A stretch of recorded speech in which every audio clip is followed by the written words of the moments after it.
Hello friends, this is my another video. This is for to show you a quick demonstration of PocketChem UA. It's a urine analyzer from Arcray, Japan. So I'm going to quickly demonstrate the instrument, what all the components and parts it has got. So I'll show you that this is the instrument actually. So as you can see, it's a small thing what you can just hold it in your hand, and you can see the name PocketChem UA. So this has actually got two major components, the main instrument and the printer. So the upper part what you see here is a printer. So this printer is connected at the back side with a small adapter, which as you can see, this adapter is connected at the back side of the instrument. Okay, and this is a paper feed button, and actually when you are using the instrument you need to use this keypad. And this is a sample tray area, where this is the tray actually which comes out of the instrument. As you can see, this is the tray area which comes out of the instrument, and where you need to place the urine strip. So what I'll show you is how this instrument can be used. So I'll quickly show you the two components. So while if you want to detach the two components, you have to place it at the table and lift in upward direction, so that you can see this is the actual instrument which holds the memory and everything. And at the back side you can also see there's a small portion for just putting two pencils. What you see here is a two pencils indication. So two pencils can also make this instrument run the test, but print you can get only when you have connected the printer, then only you'll get a printout. So this is how you detach, and when you want to fix it back, you need to put it in this direction. Please see how we fix it up. Hold it on a plain surface on a table, and then just hold it like this in a correct position on both the sides. Okay, and then press in a downward direction. So this is how actually the instrument is to be fixed up, as you can see. So once the instrument is fixed up, you need to put this power supply at the back side, which is 7.5 volts. Okay, so once the power supply is plugged in, you need to see that if it is working or not. So how do we know whether it is working or not? This is a paper feed button, so which actually supplies to the printer. So if your adapter is connected properly, then you can see the paper feed roller moving on if you press this paper feed button. So this is how it is working. So we know this is working. So this is how we do it. So I just show you how to feed in this paper, because most of the time people have a doubt how to feed in this paper. So this is actually the thermal paper you get in different sizes. The diameter of this paper width is 52 mm. You need to check that 52 mm is broad. So you will have different rolls of different sizes available in the market, but the diameter should be 52 mm. So how do we feed into the paper? So you have to put it in the correct side. Make sure the thermal paper is actually kept in this direction. Okay, or you can just put a scratch mark and see. If you find the black markings here, then that is the actual side you need to put in, and if you are not able to see the black mark, so that is not the side. So I can see here the black markings, I think, yeah, it's visible. So this is the right side, whereas this side is the wrong side. Most of the time if you're trying for a different side, you will land in trouble and you will not get any print at all.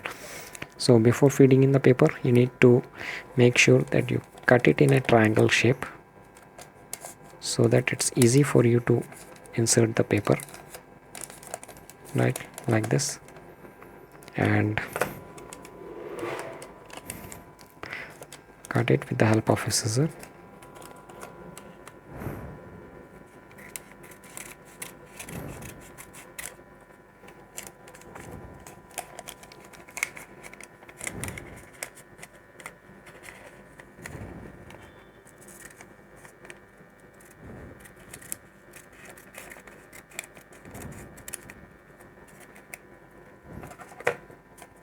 Once you have made a triangle shape with the thermal paper, this makes it easy for you to insert the thermal paper.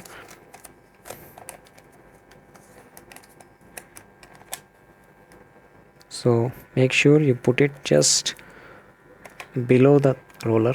What you see here is the roller. You have to put this paper just below the roller. Okay, so once you put it below the roller,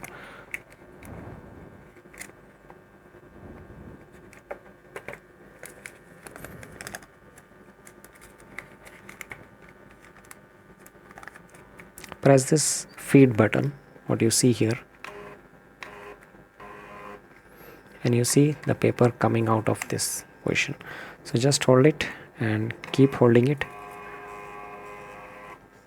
so until you get in correct proportion. So make sure that paper is perfectly fixed up.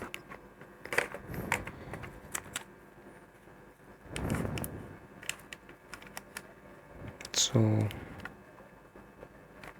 that's how actually you need to fix it up, the paper.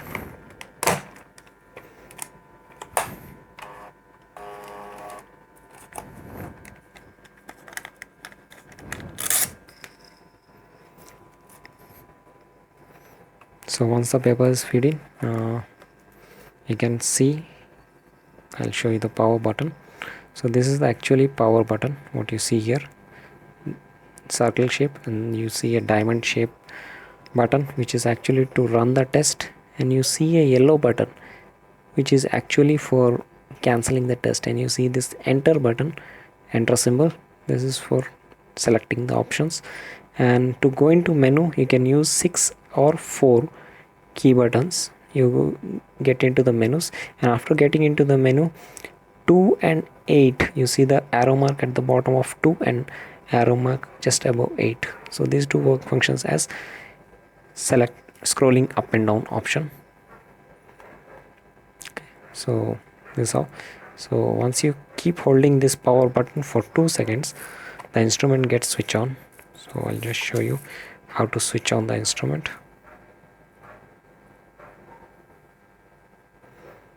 Hold it for 2 seconds, and you see the instrument gets switch on. And make sure nothing is kept here so that the instrument switch on. And once the instrument is on, you can see 10EA. So this instrument is used to measure all these parameters, as you can see here: glucose, protein, blood, nitrite, pH, urobilinogen, ketones, bilirubin, leukocytes, and specific gravity. So this is the type of test. If you want to change the type of test, just press this hyphen button and press 2 and 8 to select the type of test you want. When you get the selected test, just press confirm, enter button, and your test is confirmed. But here the basic advantage here with PocketChem is you need not select any type of test. So what if you are keeping in a mode of 10EA, you can run microalbumin creatinine ratio, protein creatinine ratio, and the common 10 parameter, of course. So there's no need of selecting it. The instrument automatically detects which type of test you are running and gives the respective printout. So this is the beauty of this instrument. So it takes just 60 seconds to read the strip and gives a printout.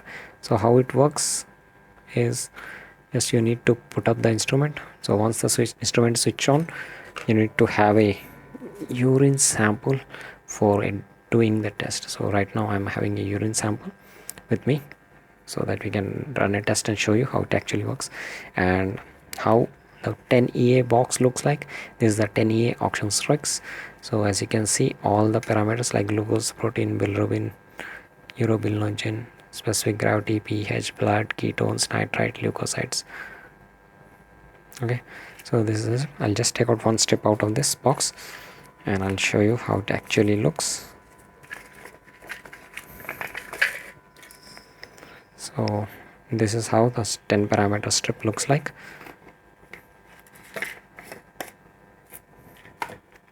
So this is a strip and you have a urine sample ready with us. So we are going to perform a small test. So you need to make sure that all these 10 parameters are dipped into the urine sample up to this black mark. So this has to be made sure, and that too for a period of just 2 seconds. So how do we start a test is by pressing the diamond button, and you will hear a beep sound. Only after the beep sound you have to dip into the urine, and as soon as the beep sound stops you have to remove it. So you see 3, 2, 1. So when the beep sound stops, we remove our strip out of this urine and just tap at one side. As you can see here, it is just a one side. You need not touch it to, you can just tap it.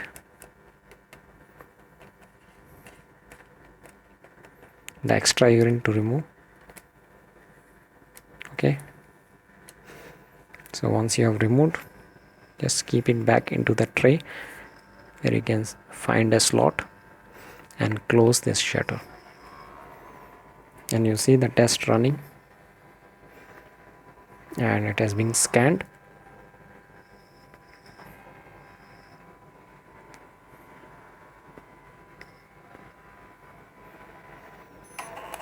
And you get the printout. So it's very fast and very simple. So what you see here is nitrite, everything is nil, glucose nil, proteins nil. So I'll just lift you and show you sample. So as you can see, the date, time, 10 temperature, serial number, and patient ID can also be feed, which I have not shown you. You can go through the menu by pressing 6 or 4 button and just feed in the patient ID. And here is what you see: glucose nil, protein nil, bilirubin, urobilinogen is normal, pH is 5.5, specific gravity greater 1.03, and blood nil, ketones nil, nitrite 1 plus, leukocytes nil. So this is how the printer and the option to run a test on PocketChem UA. So hope you find this tutorial interesting, and if you have any problems in using this instrument, please do let me know so that I can help you out. Thank you.